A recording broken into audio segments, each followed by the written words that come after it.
So hello students, पिछले class में जो हमने डिस्कस किया था टॉपिक, वो डिस्कस किया था ऑस्मोटिक प्रेशर। ऑस्मोटिक प्रेशर में थ्योरी देखी थी कि ऑस्मोटिक प्रेशर क्या होता है, डिफ्यूजन क्या होता है, रिवर्स ऑस्मोसिस क्या होता है, ऑस्मोसिस देखा था क्या होता है। ठीक है, सब चीज डिस्कस कर ली। बस एक जो टॉपिक छूट रहा था थ्योरी में, वो छूट रहा था differentiate between osmosis and diffusion. ठीक है, तो आइए लिखते हैं ऑस्मोसिस। कई बार एग्जाम्स में आ जाता है स्कूल्स में ऑस्मोसिस या फिर बोर्ड्स में, और डिफ्यूजन। ठीक है, ऑस्मोसिस और डिफ्यूजन। देखिए, पहला पॉइंट जो सबसे इजी पॉइंट है ऑस्मोसिस में, SPM is used. A semi permeable membrane, जो मैंने आपको बताया था लास्ट क्लास में, एनिमल मेम्ब्रेन या सेलोफेन वगैरह होता है। ठीक है, एसपीएम यूज होता है इसमें। ठीक है, एसपीएम क्या होता है मैंने बताया था। नो एसपीएम आपने देखा था जब हम लोग डिफ्यूजन पढ़ रहे थे, तो एसपीएम उसमें यूज नहीं हो रहा था। सही है। दूसरा पॉइंट क्या है,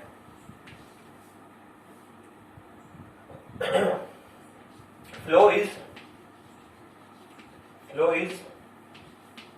यूनिडायरेक्शनल। फ्लो इज यूनिडायरेक्शनल मतलब सिर्फ एक तरफ, एक ही डायरेक्शन में फ्लो ऑफ कंपोनेंट्स होता है। फ्लो इज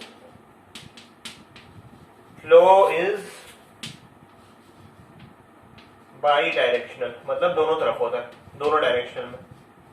एक बार लेफ्ट से राइट, एक बार राइट से left.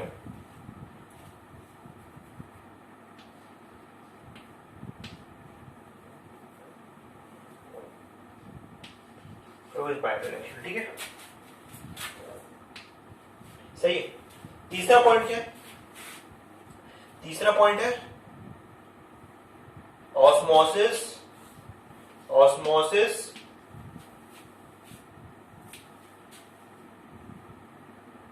is valid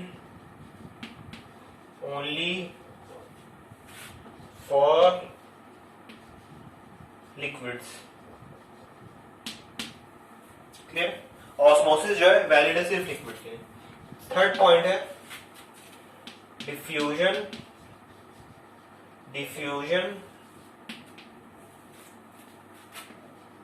is valid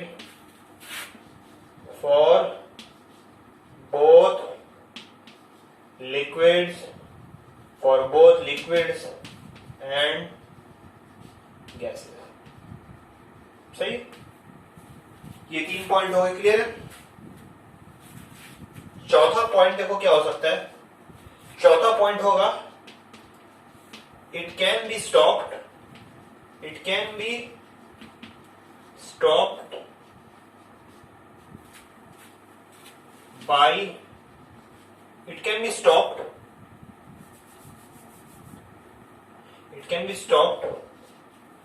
or reversed by applying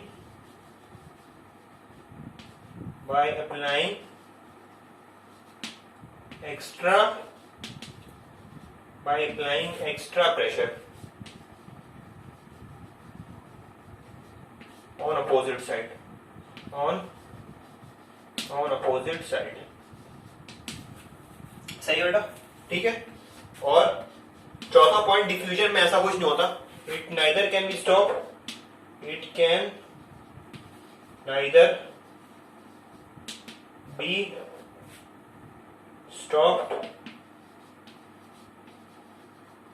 nor reverse.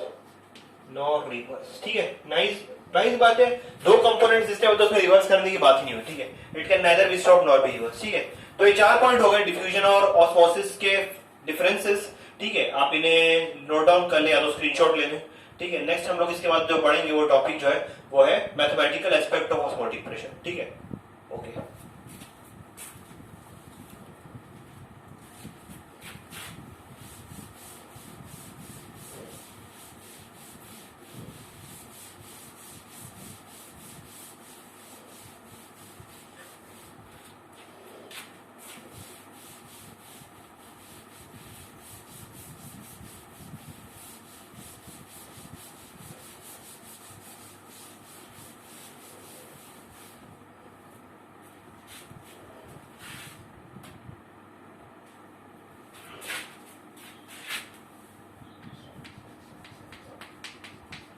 Mathematical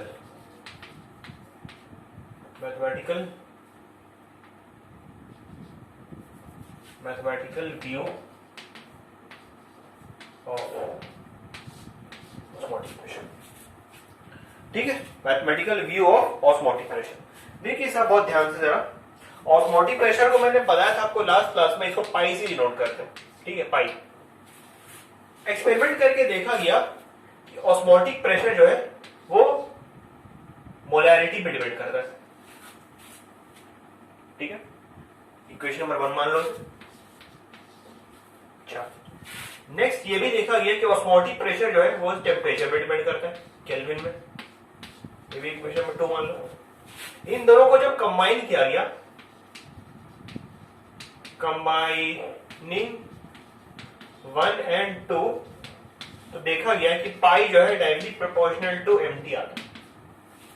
ठीक है, अच्छा इतना क्लियर हो। अब देखो जो कांस्टेंट यहाँ पे इंट्रोड्यूस किया जाता है वो इत्तेफाक से उसकी वैल्यू जो है गैस कांस्टेंट के बराबर आ जाती है। ठीक है, इसका जो गैस कांस्टेंट का जो वैल्यू होता है, जो हमने पढ़ा था गैसियस स्टेट में क्लास 11th में, स्टेट्स ऑफ मैटर में, तो उसकी इत्तेफाक से यहाँ पे जो कैलकुलेट की गई वैल्यू है वो गैस कांस्टेंट से ऑलमोस्ट मैच खाती है। तो मैंने यहाँ पे जो कांस्टेंट था उसे आर ही रहने दिया, pi is equal to CRT. तो ये फाइनल इक्वेशन हो गया ऑस्मोटिक प्रेशर कैलकुलेट करने का, is directly proportional to the concentration in molarity. ये ऐसे करो, इसे एमआरटी लिख दो, एमआरटी। ठीक है, R is the universal gas constant, T is the temperature in kelvin. ठीक है, अच्छा अब आप सोच रहे होंगे कि सर आपने मतलब आर मतलब कहां से इंट्रोड्यूस कर दिया, हमें कुछ समझ नहीं आया। मैं आपको समझाता हूं। देखो एक और तरीका है इसको समझाने का कि आखिर ये गैस कांस्टेंट यहाँ पे आया कैसे।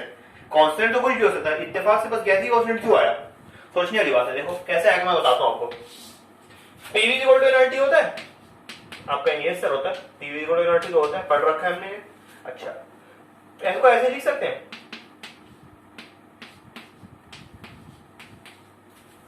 बोलो।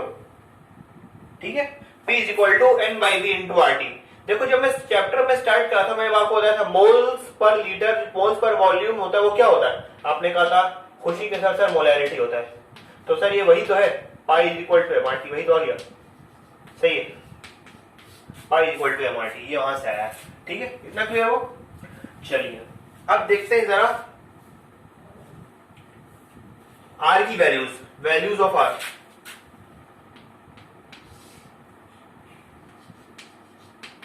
Value of R, value of R, R की जो वैल्यू होगी वो होगी 0.0821 एटीएम लीटर केल्विन इनवर्स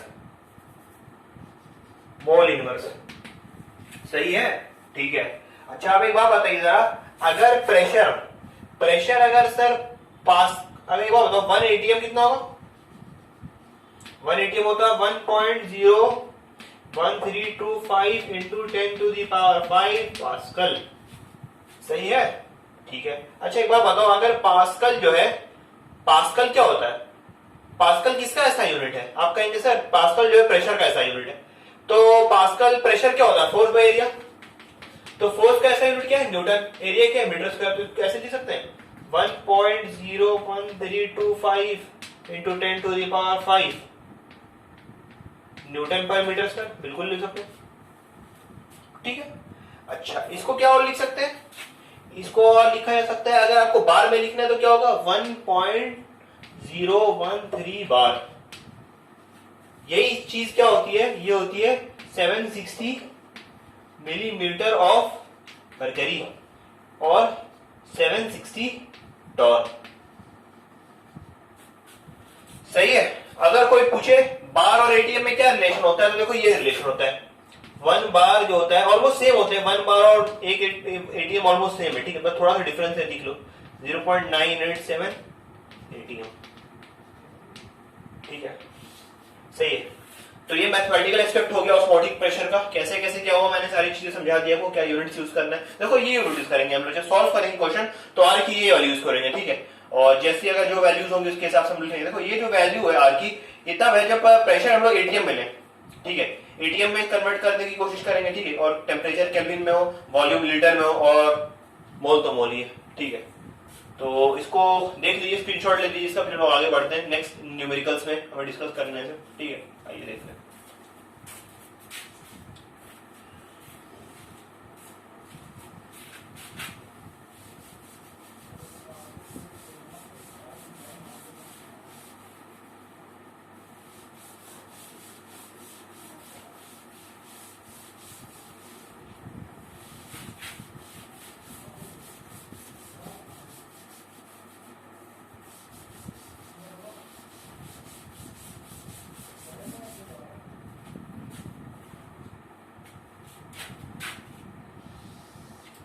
ठीक है, आइए चलते हैं अपने पहले क्वेश्चन की तरफ। पहला क्वेश्चन क्या है हमारा, ये देखते हैं।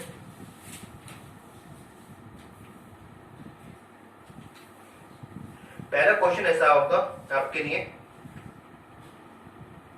Calculate the osmotic pressure. Question है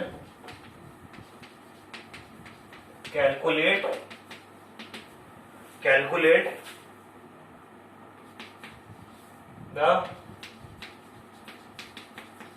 the osmotic pressure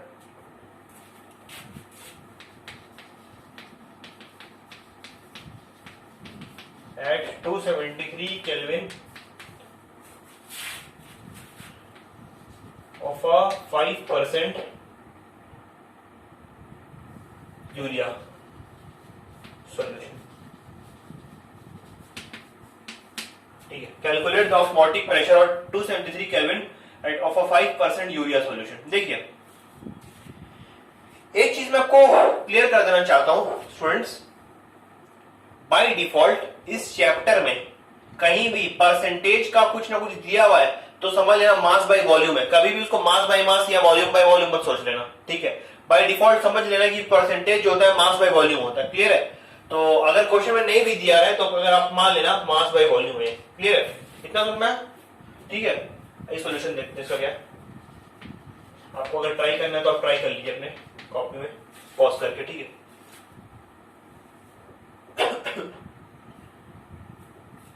देखो, मैं यहां पे फॉर्मूला ले लेता हूं, पाई इक्वल टू CRT। देखो, अपने को टेम्परेचर दिया हुआ है 273 केल्विन, आर भी पता है, बस कॉन्सेंट्रेशन नहीं पता है मुझे। कॉन्सेंट्रेशन जो है वो मुझे नहीं पता कि कैसे निकालना है। मुझे कॉन्सेंट्रेशन जो है मास बाय वॉल्यूम में दिया है, बट मुझे कॉन्सेंट्रेशन जो है मोलारिटी में चाहिए। तो 5 ग्राम ऑफ यूरिया, यूरिया क्या होता है भाई, यूरिया ये होता है NH2CO NH2। मैंने आपको देखो पहले भी बताया था, सबके मॉलिक्यूलर मास फिंगर टिप से रहने चाहिए, ठीक है। 5 gram of urea in 100 ml of solution, 100 ml of, यहीं पे लिख देता हूं, सॉल्यूशन। तो मोल्स ऑफ यूरिया कितने हो जाएंगे, मोल्स ऑफ यूरिया कितने हो जाएंगे बेटा, given mass by molar mass 60 होता है यूरिया का, ठीक है। तो ये क्या आ गया, मोल n।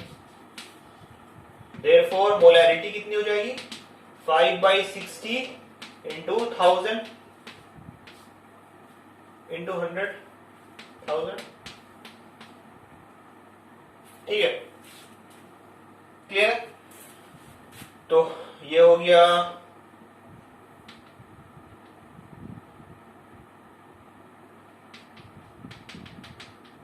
ठीक है, 5/6 मोलैरिटी इज इक्वल टू 5/6 आ गई, ठीक है। तो पाई की वैल्यू डायरेक्टली पुट कर देंगे, pi is equal to sir CRT होता है, C कितना है भाई 5/6, R कितनी है 0.082 और टेम्परेचर कितना है 273। आप इसे कैलकुलेट कर लेंगे फर्दर, तो कैलकुलेट करके जो आपका आंसर आएगा वो आंसर आपका निकल के आएगा, आपका आंसर जो निकल के आएगा वो निकल जाएगा 18.68 ATM, 18.68 ATM। कर देना कैलकुलेट, ठीक है, मैंने डायरेक्टली देख के बता दिया कि 18.68 ATM आएगा, सही है।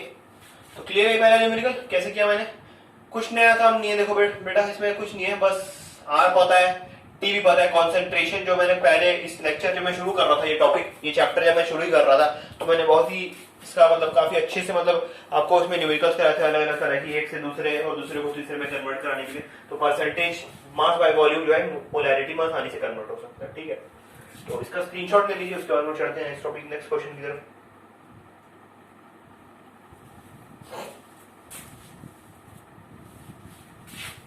ठीक है, नेक्स्ट देखो।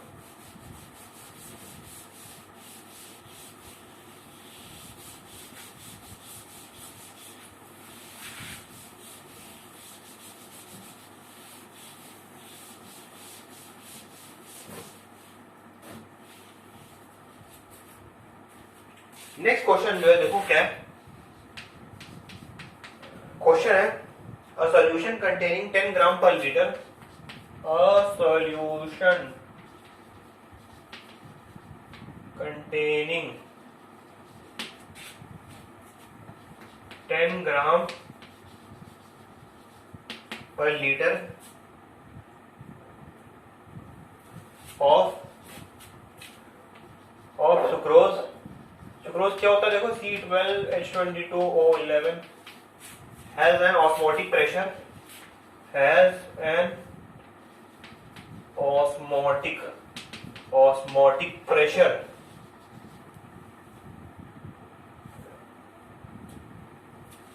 of 0.66 atm at 273 Kelvin. Calculate the value of R. Calculate the value of R. आपको थोड़ा सा अटपटा सा लग रहा होगा ये क्वेश्चन। इसे R की वैल्यू तो मैं क्वेश्चन में दी रहती है पहले से। R की वैल्यू हम लोग जानते हैं 0.0821 के आसपास होती है, ठीक है। तो इसमें निकालना क्या है बेटा, इसमें वेरीफाई करनी है कि R की वैल्यू 0.0821 0.08 जो भी है 2 के आसपास है, आपको उतने के आसपास आना चाहिए, वेरीफाई करना है क्वेश्चन में। क्वेश्चन देखो क्या है, सॉल्यूशन कंटेनिंग 10 ग्राम पर लीटर ऑफ सुक्रोज, ठीक है। मोल सुक्रोज को निकल जाएंगे 10/342, ये भी याद करने को कहा था मैंने। सुक्रोज का मोलर मास कितना होता है 342 ग्राम पर मोल, ठीक है। और वॉल्यूम दी हुई है, हाँ 1 लीटर दी हुई है, तो इनटू ये मोलैरिटी होगी, क्लियर है। अच्छा, पाई इक्वल टू CRT होता है, पाई भी दिया है मेरे को 0.66, सी भी पता है 10/342 इंटू 273 इंटू R। तो R जब आप फाइंड करेंगे तो लगभग ये 0.0824 के आसपास आएगा, देख लेना कितना भी है, जितना भी है 0.08 के आसपास आना चाहिए ऑलमोस्ट, ठीक है। तो ये अप्रोक्सीमेट का साइन है, तो वेरीफाई करना था इस क्वेश्चन में कि R की वैल्यू जो है वो वेरीफाई करनी थी कि 0.0821 आती है या नहीं आती है, ठीक है, क्लियर है। ठीक है, नेक्स्ट क्वेश्चन की तरफ बढ़ते हैं।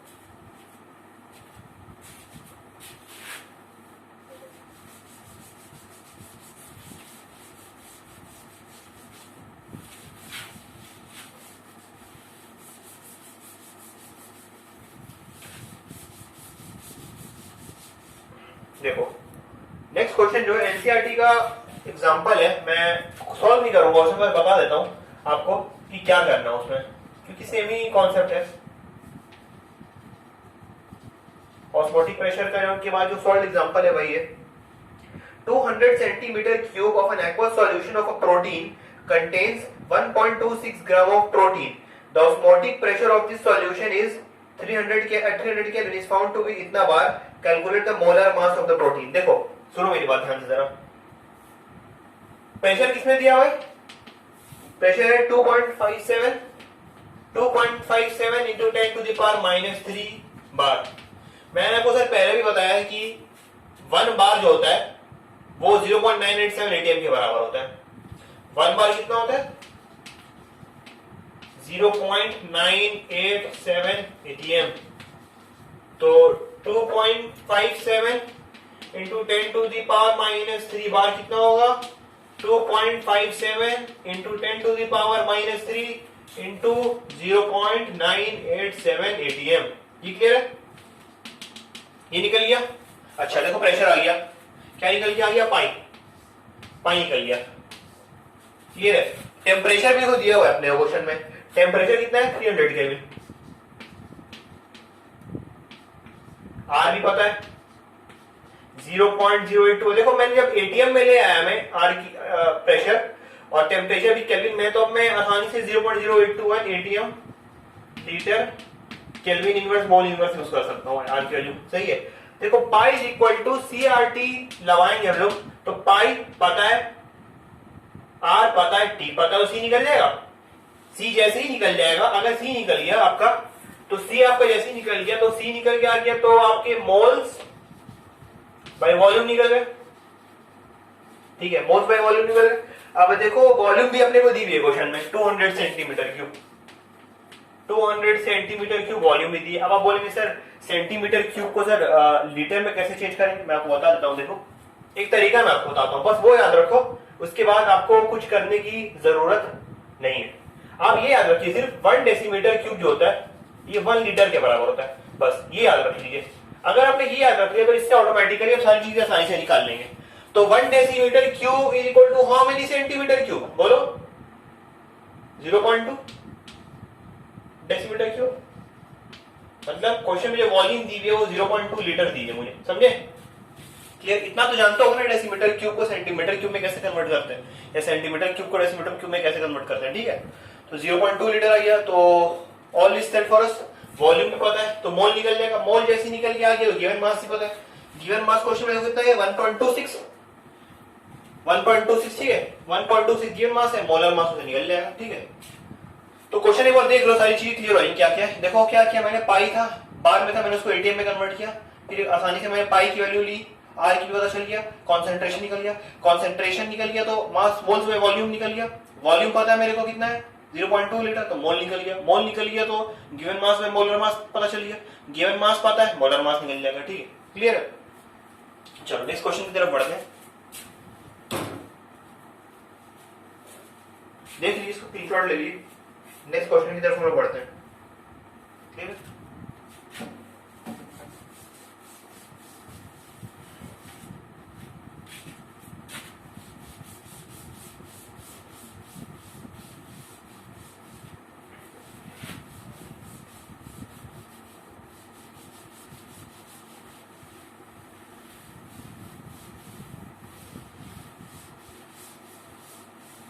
क्लियर है?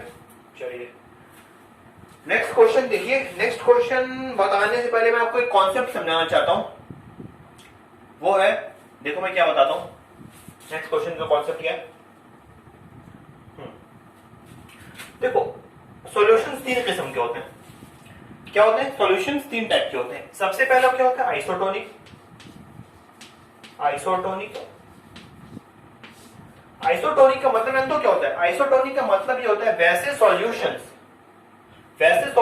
जिनका सेम ऑस्मोटिक प्रेशर हो वो आइसोटोनिक कहलाते हैं। ठीक है, अगर दो सॉल्यूशन थे मेरे पास, दोनों का ऑस्मोटिक प्रेशर सर पाई 1 है, दूसरे का पाई 2 है, और पहले का कॉन्सेंट्रेशन C1R है और दूसरे का कॉन्सेंट्रेशन C1R है, तो अगर पाई 1 और पाई 2 दोनों बराबर हो गए, पाई 1 और पाई 2 बराबर हो गए, तो C1R is equal to C2R, तो R और R तो कैंसिल हो। अब देखो, अब समझो मेरी बात में क्या बोल रहा हूं। ज्यादातर एक्सपेरिमेंट्स जो होते हैं वो सेम टेम्परेचर पे कंडक्ट किए जाते हैं। ठीक है, 2 सेट ऑफ एक्सपेरिमेंट्स हैं, वो ज्यादातर जो क्या होते हैं सेम एक्सपेरिमेंट कंडक्ट किए जाते हैं।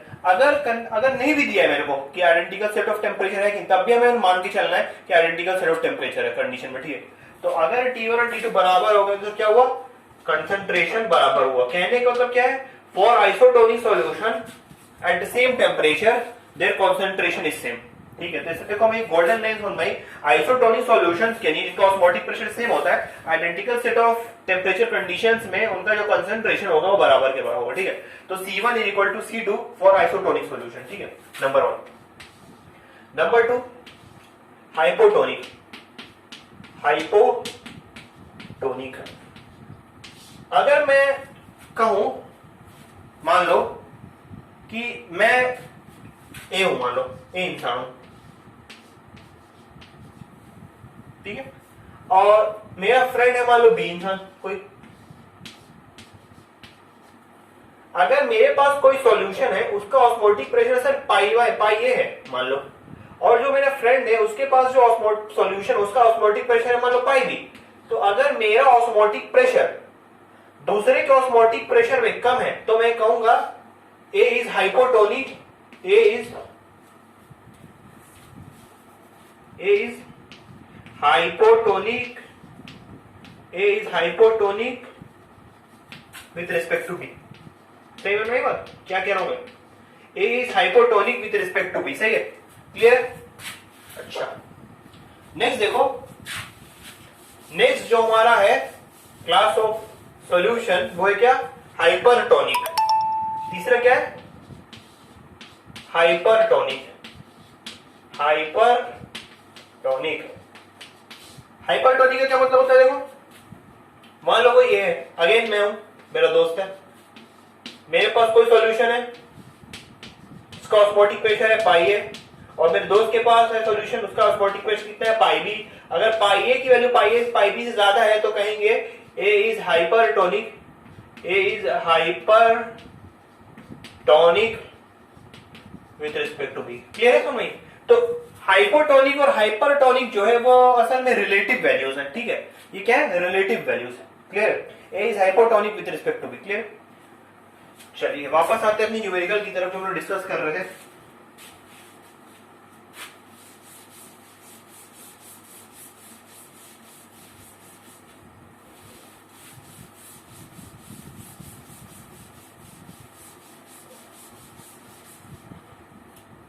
नेक्स्ट क्वेश्चन देखो, a 4% solution, क्वेश्चन है a 4% solution of sucrose is isotonic, that is the same osmotic pressure, is isotonic with 3% solution of an unknown organic substance, an unknown organic substance, organic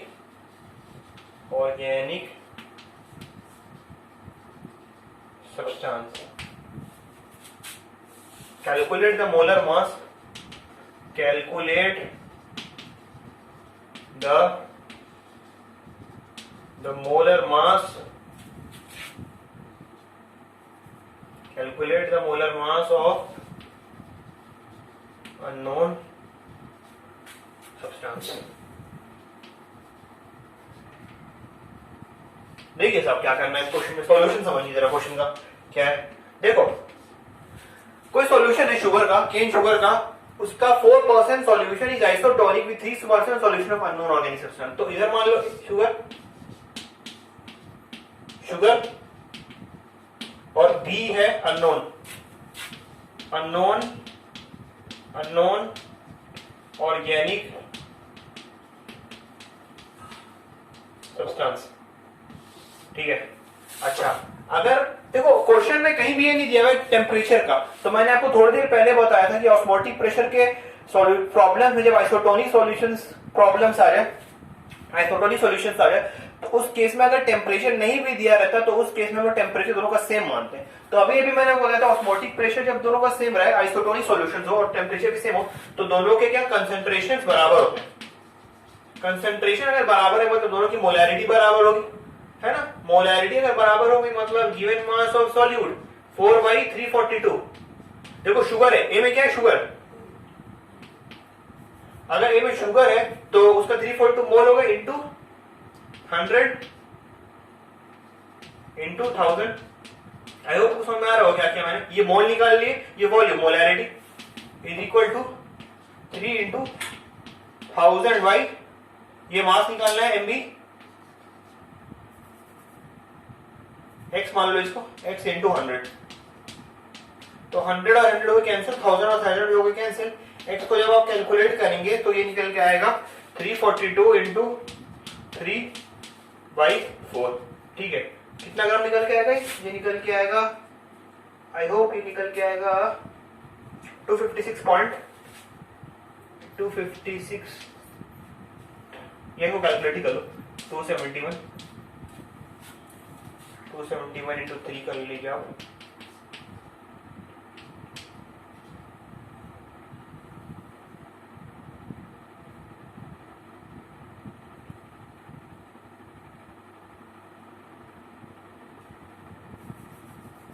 ये 171 होगा। 171 into 3, 3 1 3, 7 3 1। हाँ, ये कितना निकल जाएगा? 256